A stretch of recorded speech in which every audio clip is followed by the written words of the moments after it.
Bine v-am găsit la o nouă ediție Eticheta la raport, singura emisiune despre bune maniere personale și profesionale din Sibiu. Am astăzi onoarea de a avea alături de mine pe Leonard Rizoiu.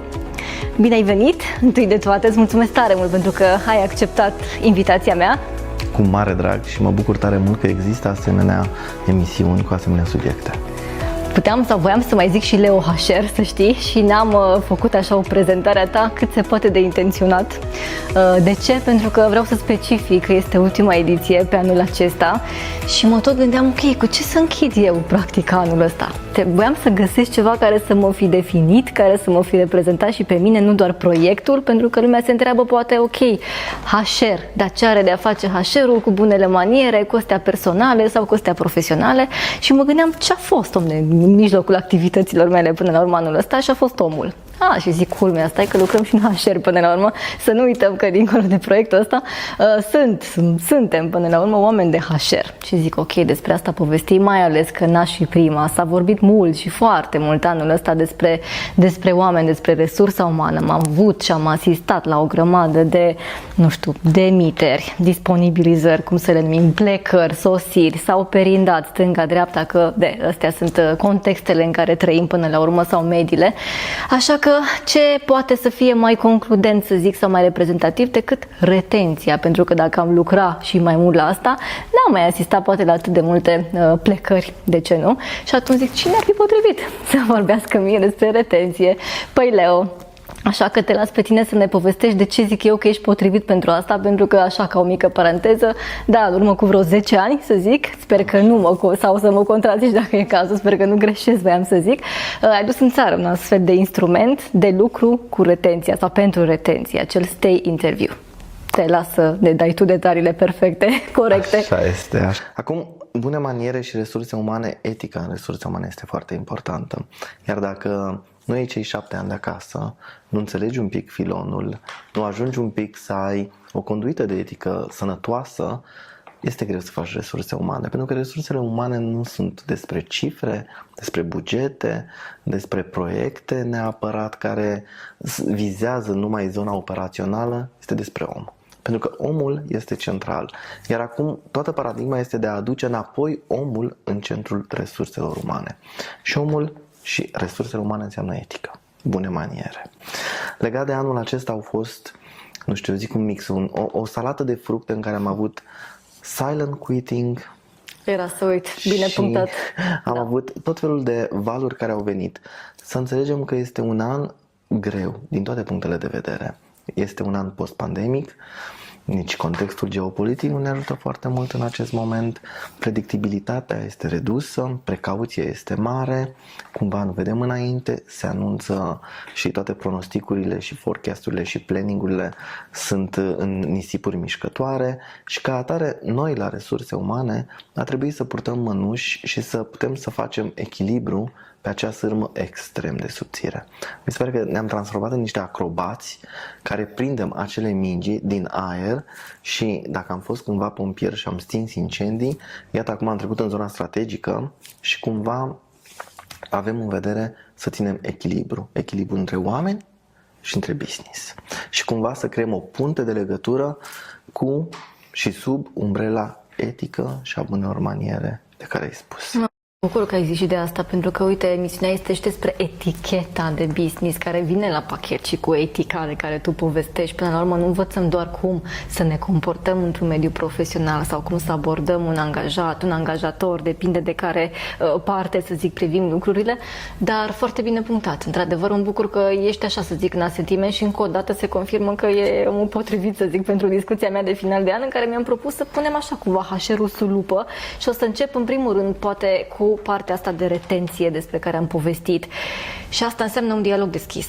Și aici ești în măsură să zici și mai bine sau și mai mult despre asta. Cum reușiți voi să încurajați întotdeauna părțile, că e vorba de ambele, dar mai ales de partea angajaților, să zic, să aibă acest proces, să zic, de comunicare deschis? Dacă nu există transparență și încredere, siguranță, atunci nu vom face această comunicare. Ei bine, vine un consultant extern care nu știe că vorbește cu Ionescu, cu Popescu, cu Vasilescu. El are o discuție de 20-30 de minute și vine cu un raport statistic după ce a văzut 100, 200, 500 sau 1000 de oameni. Noi nu vom spune în raportul statistic Ionescu de pe linia X94 a zis, Vasilescu de la forjă sau Ionescu de la sculărie, matrițerie. Nu. Noi vom veni și vom spune 84% dintre angajați spun că ar trebui îmbunătățite comunicarea, condițiile de lucru și pauzele tehnologice. Cumva HR-ul are nevoie de cifre. HR-ul știe exact ce este în compania lui, pe workshop-ul lui, în atelierele lui, doar că are nevoie de mai mult de doar știu pentru a merge și pentru a obține bugete. Bugetele sunt foarte, foarte bine cheltuite, foarte bine argumentate. Bani sunt și se dau și se folosesc, dar extrem de bine argumentat și pentru scopuri foarte clare. Ei bine, dacă 84% dintre angajații tăi îți spun că avem nevoie de o altă comunicare, îți spun că avem nevoie de diferite tipuri de traininguri, atunci ești mult mai aplecat, pentru că este vocea poporului, vox populi, cea care determină bugetul să fie redirecționat către. Și nu numai asta. Este o analiză SWOT. Puncte tari, puncte slabe, amenințări, de ce ar pleca la altă companie și oportunități. Oportunități ce ar trebui îmbunătățit ca mediul organizațional să fie unul mai bun. Vorbim de etichetă în afaceri. Eticheta în afaceri, în cazul nostru, este ceea ce povestește angajatul intern, pentru că până la urmă el este ambasadorul companiei, indiferent ce produci. Dacă angajatul tău, atunci când se duce la piață și vorbește despre locul lui de muncă, este unul bun, eticheta ta de business este una din ce în ce mai curată. Și ca atare ne uităm foarte mult ca acest instrument, într-adevăr adus pe piață acum 10 ani și certificat și absolut tot ce ne trebuie nouă în birocrația românească pentru a-l putea... Avem nevoie de destule. Avem nevoie de destule, exact, pentru a-l putea utiliza la nivel macro. Licențele nu sunt doar pe România, sunt în toată partea aceasta de Europa și noi ne-am extins. Ne-am dus în Macedonia, ne-am dus în Serbia, ne-am dus în Ucraina când se putea, în Republica Moldova, în țările din acest bazin.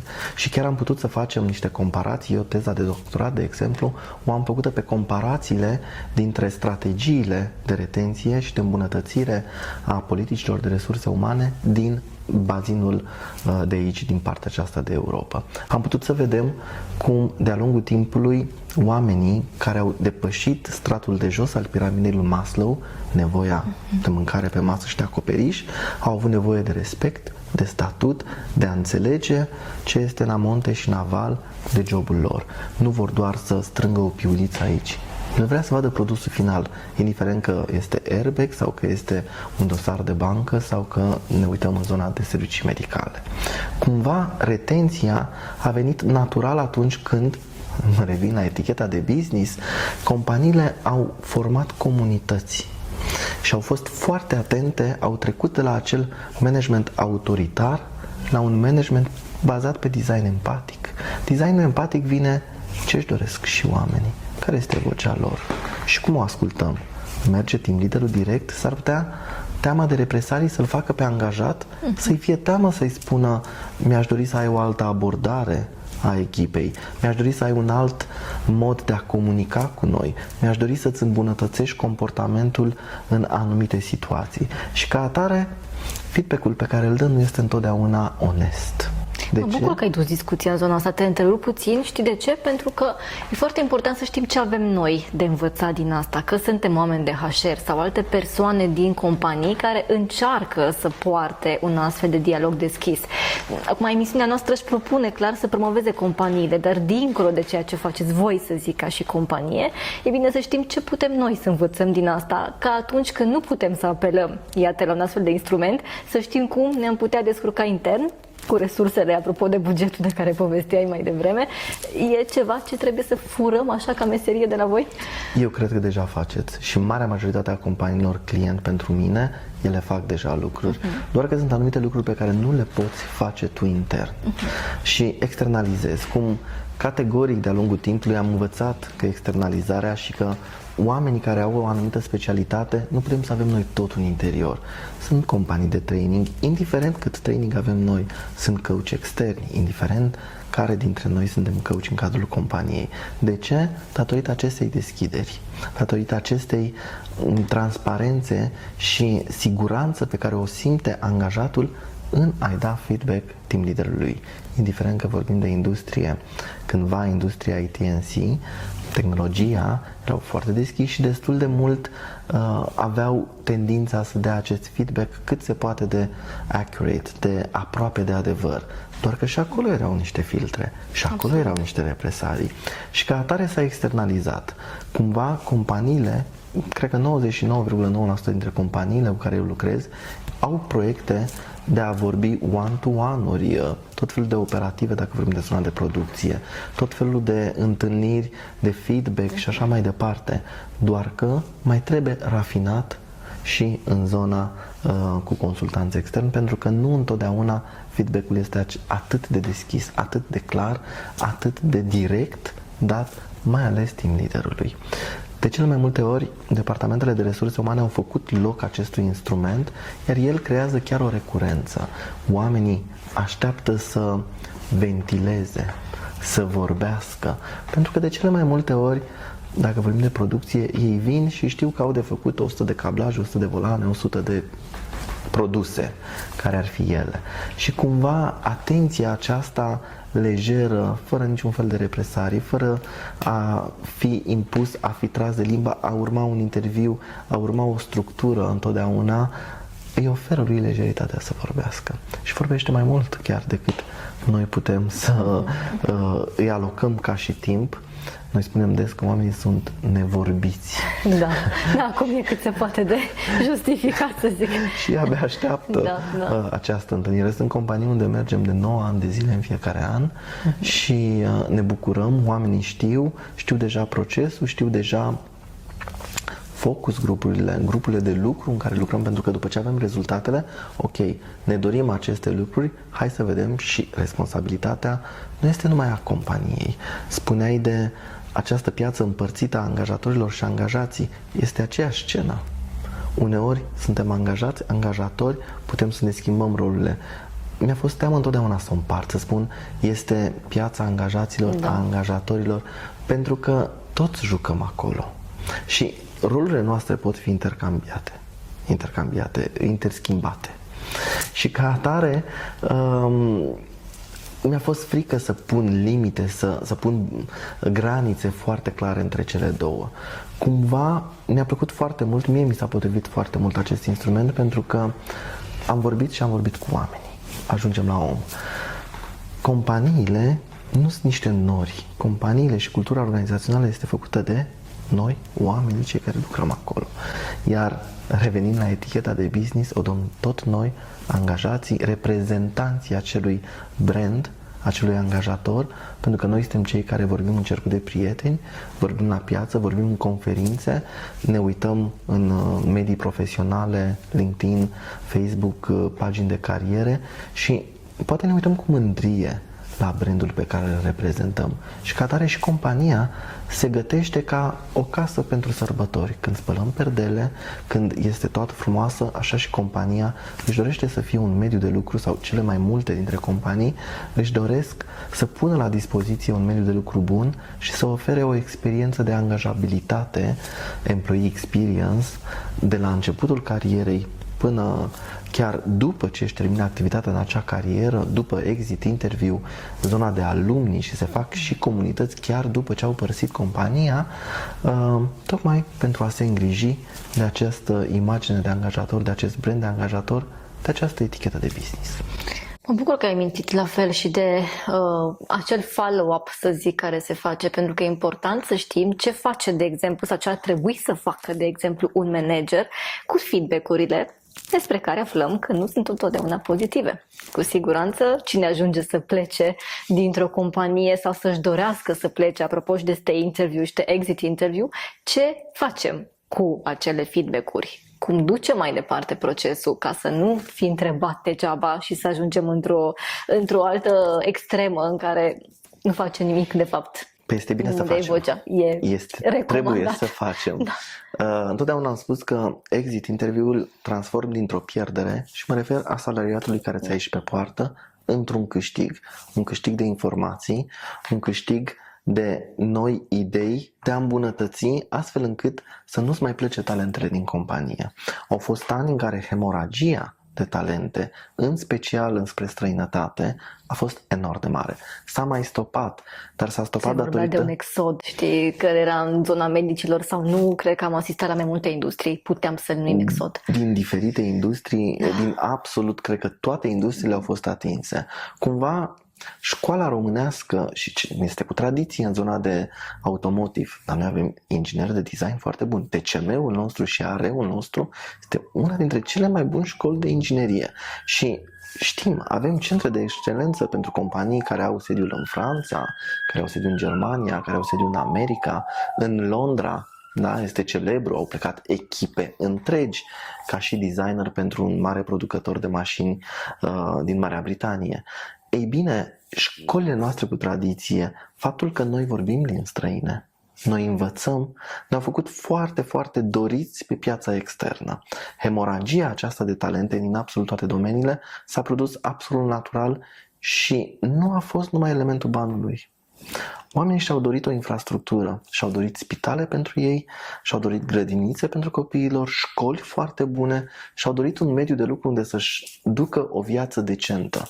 Pentru că nu întotdeauna au găsit lucrul ăsta aici în România. Și da, au fost plătiți și știm bine, un inginer, un IT-ist este plătit uneori chiar mai bine decât un IT-ist din Berlin sau un inginer dintr-o țară cu tradiție și puternic industrializată din Europa. Pe de altă parte, nu și-a dorit numai asta. Nu-ți dorești, așa cum spuneam din piramida lui Maslow, doar să ai mâncare, Nevoia acoperiș. fiziologică, da. Nevoile fiziologice. De îndată ce sunt acoperite, îți dorești mai mult. Îți dorești respect, statut și toate straturile. Ei bine, ne-au plecat foarte mulți oameni, unii dintre ei au rămas, s-au și întors. Și nu neapărat pentru că nu au făcut față acolo, ci mai degrabă adaptarea a părut mai ușoară aici. Încă noi suntem legați de familie, de glie, de rude, E o chestie de mai tradiții. specifică, poate, culturii noastre. Absolut. Da, în zona da, asta de Europa se mai întorc oamenii. Și nu este un lucru rău, este un lucru foarte bun. Dinamica și migrația forței de muncă ne face să ne dezvoltăm, pentru că luăm contact cu culturi mult mai mature decât noi.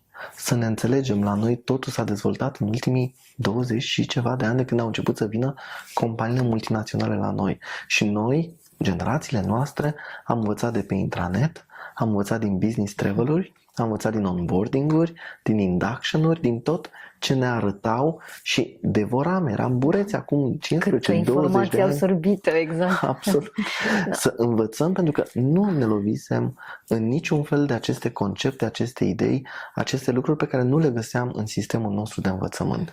Pur tehnic, da, foarte bun, iată, zona de inginerie politehnică, ușor depășit de vremuri în zona de servicii, management, marketing. Ai zis niște cuvinte cheie așa pentru HR, onboarding, induction și eu continui cu un shortlist și te provoc să facem un shortlist când vine vorba de motivele plecării. Dacă punem așa sub lupă angajatul în 2024 și motivele plecării lui, care ar fi shortlistul tău?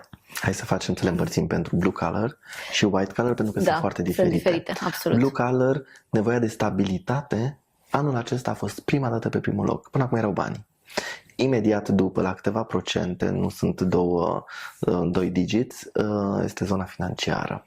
Dar cumva foarte mică diferența. Zona de stabilitate vine din faptul că da, a fost pandemii, iată, se anunță descreștere de volume, se anunță criză economică și ca atare stabilitatea a fost importantă. Pe locul 2 banii, pe locul 3 proximitatea și mediul de lucru.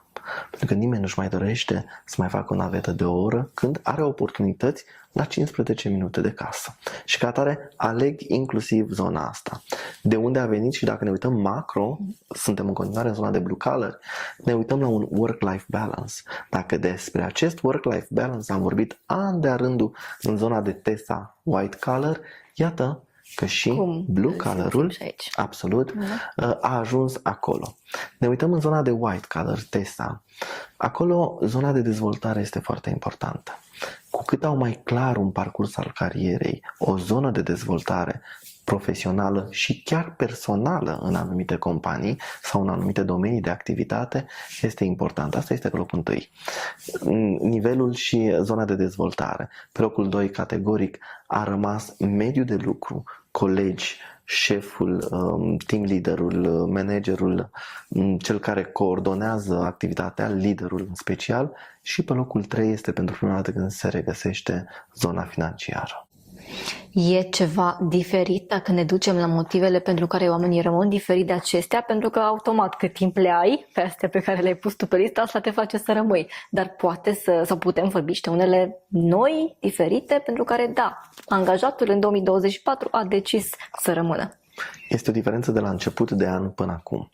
Diferența vine din faptul că își schimbă locul de muncă mult mai greu datorită instabilității sau lipsa de predictibilitate economică și ca atare decide să rămână mai degrabă și să ia decizia de a se uita către alte oportunități de carieră sau de a schimba locul de muncă în niște condiții de pace. Da? Atunci când lucrurile sunt mult mai așezate. Te gândești de 2 ori înainte să faci un astfel de pas, în primul rând. Absolut. Asta am văzut-o de la început, ca și tendință de la începutul anului până acum. Oamenii schimbă mai greu locul de muncă și cumva nu sunt atât de deschiși către noi alte oportunități de carieră. Ce îi determină să stea efectiv este un mediu de lucru sănătos. Și aici nu vorbim numai despre siguranța la locul de muncă, vorbim de un mediu de lucru unde te dezvolți, unde ai colegi cu care faci o echipă bună, unde ai un manager cu care comunici bine, unde înțelegi exact ceea ce trebuie să faci și vorbim aici de claritatea rolului, care de cele mai multe ori nu este atât de clar cât ar trebui și lucrurile sunt într-un făgaș normal. Sunt și oameni, indiferent de generații, sunt diferite generațiile între ele, dar sunt oameni din toate generațiile care își doresc noi provocări, noi proiecte, care sunt foarte motivați și engaged și implicați atunci când vine ceva nou și nu intră în zona asta de platonică, de mentenanță a unor procese și atât. Automatismele astea de care ne ciocnim indubitabil mai devreme sau mai târziu, așa e. Dacă suntem iarăși la capitolul shortlist, că mai am o listă scurtă, să zic așa, de data asta lista bunelor maniere pentru omul de HR. Foarte pe scurt, ce include tu aici? Aici aș include, în primul rând, etica. Atât etica personală cât și etica profesională. Profesională dată de regulamente, legi, codul muncii, regulamente de interioară și cultură, iar cea profesională dată de inclusiv noile tendințe de diversitate, incluziune, de a asculta ambele părți, de a fi empatic. Este una dintre cele mai importante abilități pe care piața muncii o cere acum în zona noastră de resurse umane. Asta este 1. 2. Aș vorbi despre critical thinking și despre cum diseminezi informația pe care o primești. Pentru că avem acces la multă informație, inclusiv de la candidații care ne vin. Și pe locul 2 în lista mea scurtă vine acest critical thinking care este extrem de important în zilele noastre. Iar pe locul 3, inovația și deschiderea către nou. De ce? Suntem într-un mediu în continuă schimbare. Iată, de la începutul anului până acum și vorbim de 10-11 luni, căutăm oameni care știu sau își doresc sau au deja experiență în utilizarea inteligenței artificiale. Ei bine, schimbarea, inovația este prezentă, va fi prezentă, dinamicitatea, rolurile se schimbă, joburile noastre se schimbă și ca atare, dacă ești deschis, atunci cu siguranță ești deschis și spre dezvoltare și spre învățare. Care e cuvântul magic pentru tine sau pentru voi, Leo HR, să zic, în 2025, așa, pe final? În 2025 înseamnă inovație și transformare. Și o să le și explic. Inovație pentru că vrem să îmbunătățim și să adăugăm elementul de inteligență artificială la ceea ce făceam noi până acum și anume stay interview și exit interview. Dacă vorbim despre transformare, vorbim despre procese care pot fi îmbunătățite în contextul actual în care lucrurile sunt cu o dinamică cu totul diferită față de acum 10 ani. Eu îți urez mult succes, să aveți parte de inovație și să contribuim așa până la urmă cu toții, să vedem cum reușim să ducem asta mai departe, să implementăm în procesele noastre, în instrumentele, de ce nu, de lucru și să ne revedem într-un an și mai bun decât poate a fost 2024. Te mai așteptăm pe la noi. Cu mare drag voi răspunde pozitiv la invitație. Mulțumim! Iar noi ne revedem, desigur, anul viitor cu o nouă ediție și cu noi subiecte, la fel în sfera bunelor maniere.